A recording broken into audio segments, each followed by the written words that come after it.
జగన్కి అతిపెద్దదైనటువంటి పరీక్ష అయితే ఇప్పటి ఎన్నికలని చెప్పాలి. వాస్తవంగా ఎన్నికలు అనేది అధికారంలో ఉన్న వాళ్ళకి పరీక్ష.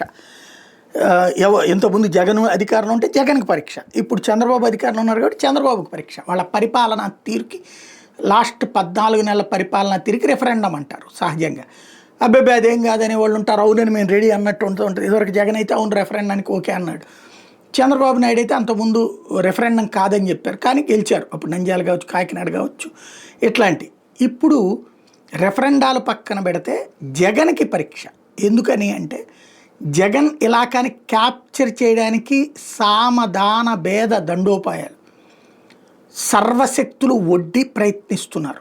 అట్లాగే 40 ఏళ్ల నుండి మనిషి వెళ్ళకపోయినా గెలిచేటటువంటి సీటు ఇప్పుడు మొట్టమొదటిసారి పెద్ద పోటీని ఎదుర్కొంటున్నాడు జగన్మోహన్ రెడ్డి. జగన్ మనుషుడు అనేవాడు ఎవరున్నా సరే ఐదర్ కేసుల్లోనే ఉండాలి, లేదా జైళ్లలోనే ఉండాలి, ఆ రోజున కూడా బయటికి రాకుండా ఉండాలి. అంత పకడ్బందీ స్కెచ్ చేసుకొచ్చారు. అలాంటి స్కెచ్ల్ని దాటి జగన్ గెలవగలడా, వైసీపీ గెలుస్తుందా? ఒకవేళ ఓడింది అంటే వైసీపీ పనిని ఎక్కడ తొక్కాలో నేర్చుకుని ప్రతిపక్షం రేపు అధికార పక్షం రేపు ప్రతిపక్షంలో వైసీపీని బతకనీయదు.